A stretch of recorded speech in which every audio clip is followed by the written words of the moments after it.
नमस्कार विद्यार्थी मित्रों, આપણે ધોરણ 11 કોમર્સમાં પ્રકરણ 6 ક્રમચય સંચયનો અભ્યાસ કરી રહ્યા છીએ। લાસ્ટ લેક્ચરમાં આપણે સંચયના ફંડામેન્ટલ્સ દાખલાઓનો અભ્યાસ કરેલો। આજે મારે તમને થોડાક સંચયના પરિણામો જે દાખલાઓમાં કામ લાગે છે એટલા પૂરતું જ, વધારે ડિટેલમાં તો ઘણા બધા પરિણામો છે, પણ આપણને દાખલાઓ ગણવામાં જે કામ લાગે છે એ મારે અગત્યના જે પરિણામ છે એ અગત્યના પરિણામો મારે તમને કરાવડાવવા છે। એ અગત્યના પરિણામોમાં પહેલું પરિણામ છે NC0 બરાબર 1 થાય। એટલે શું કે દાખલા તરીકે 3C0 આપ્યા હોય તો એની કિંમત કેટલી થાય? 1। 8C0 આપ્યા હોય તો એની કિંમત કેટલી થાય? 1। બીજું પરિણામ છે NCN બરાબર 1, એટલે કે બે કિંમતો સરખી હોય। આવી રીતે કહું છું, દાખલા તરીકે 2C2 હોય તો એની કિંમત કેટલી થાય? 1। કેવી રીતે? તો કે 2C2 એટલે આપણે શું કરીએ છીએ કે 2 ના 2 સ્ટેપ, એટલે 2 ગુણ્યા 1, તો છેદમાં આના 2 સ્ટેપ ખસવા પડે, 2 ગુણ્યા 1, બધું ઉડી જાય, કાંઈ ન વધે તો શું વધે? તો કે 1 વધે। આ વસ્તુ આપણા મગજમાં ખાસ યાદ રાખવી।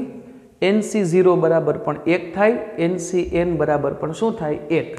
સપોઝ માની લ્યો કે 5C5 હોય તો આની કિંમત 1 જ થાય। કેવી રીતે? તો કે 5 ના 5 સ્ટેપ, 5 ગુણ્યા 4 ગુણ્યા 3 ગુણ્યા 2 ગુણ્યા 1, તો છેદમાં 5 ના 5 સ્ટેપ ખસવા પડે, 5 ગુણ્યા 4 ગુણ્યા 3 ગુણ્યા 2 ગુણ્યા 1, બધું ઉડી જાય તો આન્સર શું આવે? 1। એટલે આ બે અગત્યના પરિણામો છે જે આપણે યાદ રાખવા પડે। ત્રીજું છે NCR બરાબર NCR-1, એટલે કે NCR-1 હોય તો એની કિંમત કોના બરાબર થાય? તો કે NCR બરાબર જ થાય। આ આપણે દાખલાઓમાં પ્રેક્ટિકલી અભ્યાસ કરી લેશું। ચોથું છે NCX બરાબર NCY હોય, એટલે કે અહીંયા n ની કિંમત સરખી હોય, પરંતુ અહીંયા r ની જગ્યાએ બે અલગ અલગ કિંમતો હોય, અને દાખલામાં તમને n ની કિંમત શોધવાનું કીધું હોય તો n ની કિંમત કેવી રીતે શોધી શકાય? તો કે કાં તો x બરાબર y, એટલે કે આ બેની સરખામણી કરવાની થાય કે પહેલા x બરાબર જે કિંમત હોય એ, અને પછી y બરાબર જે કિંમત હોય એ। આના બરાબર કાં તો n થાય, અને કાં તો x પ્લસ y બરાબર શું થાય? n। એટલે જ્યારે NCX બરાબર NCY, એટલે કે n ની કિંમત સરખી હોય, અહીંયા બે અલગ અલગ કિંમતો આપેલી હોય, અને જો તમારે n શોધવાનો હોય તો n બે રીતે મેળવી શકાય। કાં તો x બરાબર y કરીને, એટલે આ બેને એકબીજાના ઇઝ ઇક્વલ ટુમાં લખી અને એનું સાદુરૂપ અપાય, અથવા તો આ બેનો સરવાળો એના બરાબર કોણ થાય? તો કે n, x પ્લસ y બરાબર n। દાખલાઓમાં પ્રેક્ટિકલી તમે સમજશો એટલે ઓટોમેટિક તમને ખ્યાલ આવી જશે, પણ સંચયના આ 4 ખૂબ જ અગત્યના અને મહત્ત્વના પરિણામો છે। આ પરિણામો છે એ તમે ખાસ યાદ રાખજો। હવે આપણે સંચયમાં ફંડામેન્ટલ્સ દાખલાઓ જેટલા પણ હતા એ બધા આપણે ગણી નાખ્યા છે। હવે આપણે સંચયમાં n ની કિંમત શોધવાના જે દાખલાઓ છે એનો આપણે અભ્યાસ કરવાનો છે। તો એ n ની કિંમત શોધવા માટે થઈને તમારા પાઠ્યપુસ્તકમાં સ્વાધ્યાય 6.2 માં તમને દાખલા નંબર 2 આપેલા છે। ખાસ સમજજો, આપણે આજે શરૂ કરવાના છે n ની કિંમત શોધવાના દાખલા, જે તમારા પાઠ્યપુસ્તકમાં તમને સ્વાધ્યાય 6.2 માં આપેલા છે। આજના લેક્ચરમાં આપણે એ 4 દાખલાઓ છે એ કમ્પ્લીટ કરશું। સ્વાધ્યાય 6.2 દાખલા નંબર 2 એનો પહેલો દાખલો તમને ત્યાં એવું કહે છે કે અજ્ઞાત સંખ્યાઓ શોધો, એટલે કે જેની કિંમત આપણને આપેલી નથી એની કિંમત આપણે શોધવાની છે। પાઠ્યપુસ્તકના દાખલાઓ તો ગણશું જ, પણ થોડાક મારી રીતે બનાવીને પણ આપણે દાખલાઓનો અભ્યાસ કરશું। પહેલો દાખલો છે NC2 બરાબર 28, NC2 બરાબર 28। તો અહીં તમારે n ની કિંમત શોધવાની છે। જેમ ક્રમચયમાં કરતા એવી જ રીતે આપણે સંચયમાં n ની કિંમત શોધવાની છે। હવે NC2 એટલે n ના કેટલા સ્ટેપ? 2. યાદ કરો ક્રમચયમાં મેં તમને n ની સંખ્યા રેખા શોધતા શીખવાડેલું હતું. n ના 2 સ્ટેપ એટલે n-1 તો છેદમાં 2 ના પણ 2 સ્ટેપ થાય 2 ગુણ્યા 1 બરાબર 28. હવે 2 એકુ 2 થાય, 2 ભાગાકારમાં છે, ઓલી બાજુ જશે તો ગુણાકારમાં એટલે n-1 28 ગુણ્યા 2. n-1 28 2 કેટલા થાય? 56.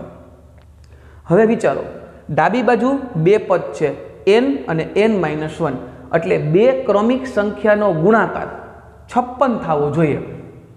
ઓકે, 1 2 2 આપણે તો 56 જોઈએ છીએ.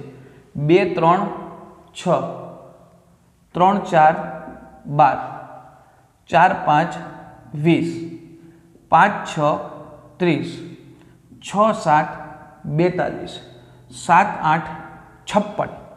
તો એનો મતલબ એવો થયો કે આપણે 8 ગુણ્યા 7 કરશું ત્યારે આપણને 56 મળશે. જેમ આપણે ક્રમચયમાં n ની કિંમત શોધવાના દાખલા ગણી ગયા એવી જ રીતે આપણે ગણવાના છે. n-1 શું લખ્યું હતું? તો કે 8 ગુણ્યા 7 8 7 56.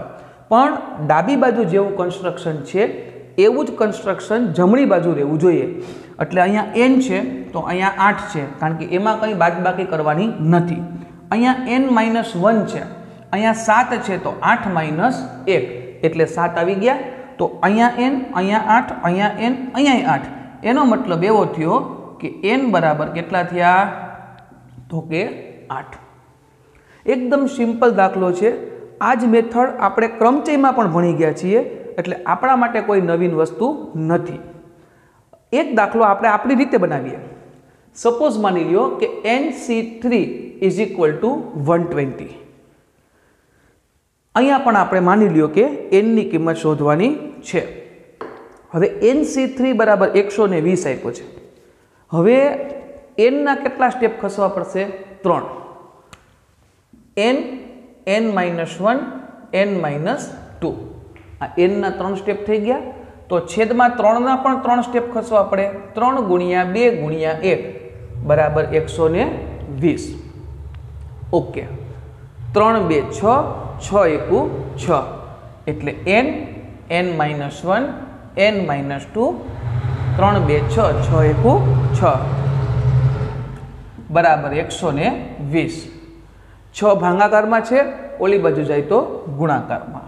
n-1 n-2 બરાબર 120 ગુણ્યા 6. n-1 n-2 બરાબર 720.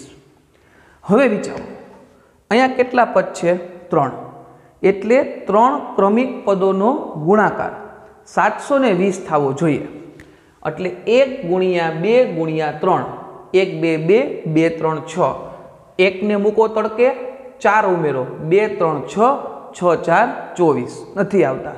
તો 4 આપણે 3 ગુણ્યા 4 ગુણ્યા 5 કરીએ, 2 ને કાઢી નાખીએ તો 3 4 12 12 5 60. 3 માં નથી આવતા તો હવે 6 નો ઉપયોગ કરીએ. 4 5 20 20 6 120 નથી આવતા તો 4 ને કાઢી અને 7 ઉમેરીએ. આમ તમે કરતા જશો 5 6 30 7 210. આમ તમે કમ્પ્લીટ ગુણાકાર કરતા જશો ને તમે 8 ગુણ્યા 9 ગુણ્યા 10 કરશો ત્યારે તમારે 720 આવશે. 8 9 72 72 ગુણ્યા 10 એટલે 720 આવી ગયા. એનો મતલબ એવો થયો બાળકો કે 10 ગુણ્યા 9 ગુણ્યા 8 કરશું ત્યારે 720 આવશે. અહીંયા કન્સ્ટ્રક્શન છે n-1 n-2. પણ આપણા નિયમ મુજબ ડાબી બાજુ જેવું -1 -2 કે ખાલી માઇનસ વાળું કન્સ્ટ્રક્શન હોય તો એવું જ કન્સ્ટ્રક્શન જમણી બાજુ થવું જોઈએ. તો અહીંયા કંઈ માઇનસ પ્લસ નથી તો 10 ના 10 એમને n-1 n-2 10 એમને. અહીંયા બીજું સ્ટેપ n-1 છે, અહીંયા 9 છે. કોનામાંથી 1 બાદ કરું તો 9 આવે? તો કે 10 માંથી 1 બાદ કરું તો 9 આવે. અહીંયા n-2 છે ને અહીંયા કેટલા છે? 8.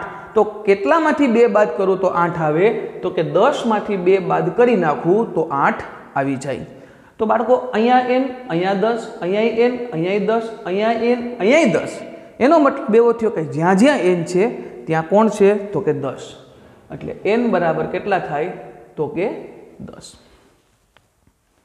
કમ્પ્લીટ।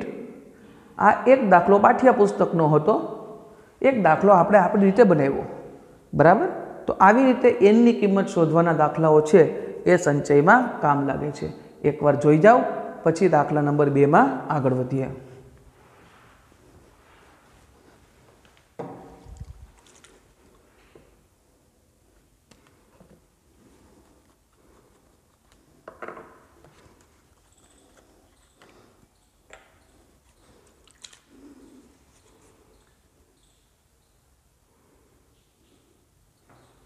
ચાલો દાખલા નંબર 2। દાખલા નંબર 2 માં આપણને શું કહે છે કે 27c r+4 બરાબર 27c 2r-1। ખાસ સમજો દાખલો, આપણે હમણાં લેક્ચર શરૂ કર્યો અને જે પરિણામ જોયા એ પરિણામનો આપણે ઉપયોગ કરી શકીએ છીએ। અહીંયા જુઓ 27 કોમન છે પણ આ બે પદ અલગ છે।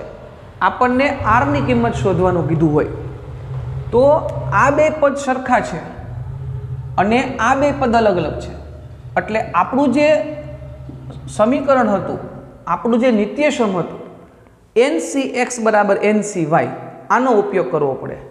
હવે ncx બરાબર ncy હોય બાળકો તો કાં તો x બરાબર y કરવું પડે અને કાં તો x + y બરાબર આપણે n લખવું પડે। હવે સમજો n બરાબર તો બે જગ્યાએ સરખી કિંમત છે 27 એટલે એનો કોઈ પ્રશ્ન નથી। આ x છે એટલે x બરાબર શું આપેલું છે તો કે r+4 અને y બરાબર શું આપેલું છે તો કે 2r-1। n 27 થયા, x r+4 થયા અને y છે એ 2r-1 થયા। ઓકે, હવે આપણી પાસે બે રીત છે। પહેલી રીત છે x બરાબર y એટલે કે x અને y ની સરખામણી કરીએ। ચાલો x બરાબર શું છે તો કે r+4 અને y બરાબર શું છે તો કે 2r-1। હવે સરખે સરખા પદ ભેગા કરીએ। r છે તો એને એક યારે ગોઠવી નાખીએ અને અચળ સંખ્યાઓ હોય તો એને વાં ગોઠવી નાખીએ। હવે વિચારો તો કે એક માઇનસ છે આ બાજુ આવે તો પ્લસ અને r પ્લસ છે ઓલી બાજુ જાય તો માઇનસ, એટલે આપણે લખીએ કે 4 + 1 બરાબર 2r-r। આ r પ્લસ હતા, ઓલી બાજુ ગયા તો માઇનસ, એક માઇનસ છે આ બાજુ આવે તો પ્લસ। હવે બુદ્ધિથી વિચારો, 2r માંથી 1r જાય તો 1r વધે કે નહીં અને 4 ને 1 કેટલા થાય 5। એનો મતલબ એવો થયો કે અહીંયા 5 વધશે ને અહીંયા કોણ વધશે r, એટલે r બરાબર કેટલા થશે તો કે 5। આ આપણો આન્સર થઈ ગયો। તો પહેલી રીત હતી x બરાબર y એટલે કે આ બેની કમ્પેરિઝન કરવી। જો આ મેથડ મુજબ આપણે આગળ નથી વધતા તો અથવા કરીને લખવાનું છે, અથવા x + y બરાબર n। x + y બરાબર n। હવે બેઝિક વિચારો, x બરાબર કેટલા છે તો કે r+4 રેડી, વત્તાના વત્તા y બરાબર કેટલા છે તો કે 2r-1। x ની જગ્યાએ x ની કિંમત લખી, y ની જગ્યાએ y ની કિંમત લખી। n બરાબર આપણી પાસે કેટલા છે તો કે 27 છે। હવે આપણે આનું સાદું રૂપ આપવાની શરૂઆત કરીએ તો r અને 2r એટલે 2r ને 1r એટલે 3r થાય, રાઈટ। 4 માંથી 1 જાય તો કેટલા વધે 3 વધે કે નહીં। હવે અહીંયા +3 આવશે કારણ કે મોટામાંથી નાનું જાય તો નિશાની મોટા પદની આવે બરાબર 27। હવે આપણે r શોધવો છે તો r ને કરતા બનાવવા પડે, 3 છે એ પ્લસ છે, ઓલી બાજુ જશે તો માઇનસ। 3r બરાબર 27 - 3। 3r बराबर 27 मांथी 3 जाए तो 24 वधे। हवे 3 गुणाकार में छे, आ बाजू आवशे तो भागाकार में। 24 भाग्या 3, 8 तेरी 24। एटले आपणने आर नी बे किंमतो मळी, कां तो आर बराबर 5 मळ्या अथवा तो आर बराबर आपणने मळ्या 8। बराबर। ज्यारे क्यारे पण आ बे किंमतो सरखी होय त्यारे आ समीकरणनो उपयोग करवानो थाय। NC(x) बराबर NC(y). पेला x बराबर y अने पछी x प्लस y बराबर n नो आपणे उपयोग करी शकीए। रेडी? एक बार जोई जाओ पछी आगळ वधीए।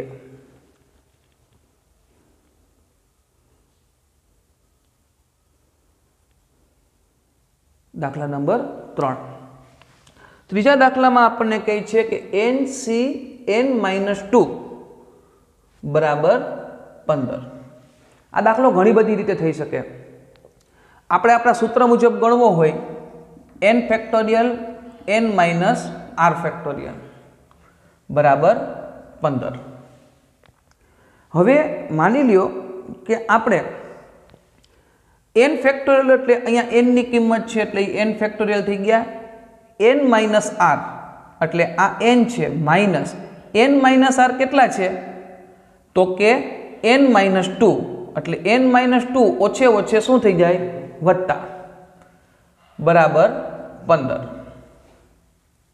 हवे विचारो n माइनस 2 प्लस 2 फैक्टोरियल आपणी पासे वध्या। बराबर। तो हवे आपणे शुं विचारी शकीए तो कि n माइनस 2 बराबर माइनस n प्लस 2। आपणा सूत्र मुजब अहींया r फैक्टोरियल छे तो r फैक्टोरियल एटले कोण थाय तो कि n माइनस 2 फैक्टोरियल। हवे अहींया n प्लस अने माइनस उड़ी जाय तो वधे कोण तो कि n फैक्टोरियल छेदमां n माइनस 2 फैक्टोरियल छेदमां 2 फैक्टोरियल बराबर 15। बाउंसर वયું गयुं। पाछुं समजावी दो। આપણું સંચયનું સૂત્ર છે n ફેક્ટોરિયલ છેદમાં r factorial n minus r factorial. n factorial એટલે આ n ફેક્ટોરિયલ, r ફેક્ટોરિયલ એટલે કોણ તો કે n માઇનસ 2 ફેક્ટોરિયલ।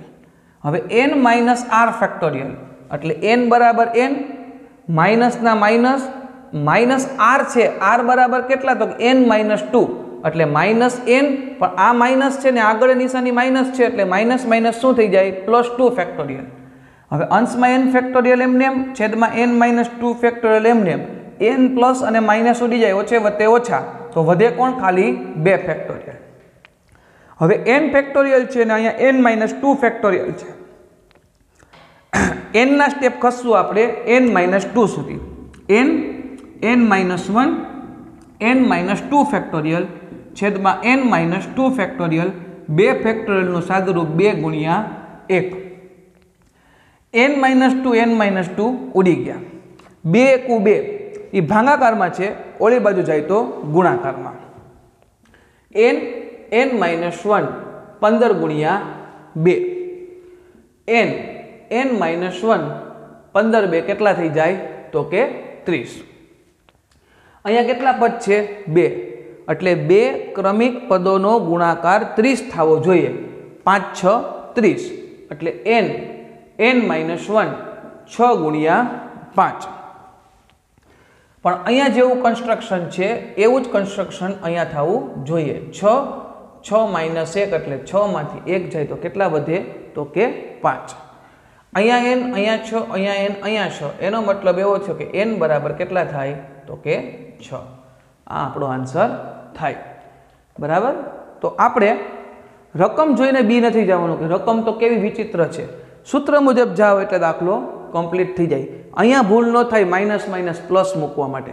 बराबर। एनुं खास ध्यान राखवानुं छे कारण के आ n माइनस 2 छे, आपणुं सूत्र n माइनस r छे एटले n माइनस r एटले n नो n एमने माइनस ना माइनस r बराबर केटला छे तो के n माइनस 2 एटले आ n छे ई माइनस रहे पण 2 छे ई माइनस छे तो माइनस माइनस शुं थई जाय तो के प्लस, पछी n माइनस ने n प्लस उडी जाय एटले आपणो दाखलो कम्प्लीटली पूरो थी जाए। बराबर है। 3 दाखला स्वाध्याय 6.2 ना पूरा थया। बराबर। हवे एक चौथो दाखलो बाकी रही है, ये दाखलो आपणे गणशुं हवे पछीना नेक्स्ट लेक्चर में। त्यां सुधीमां 3 दाखलाओ छे कम्प्लीट, तमे गणजो। त्यां सुधी आवजो।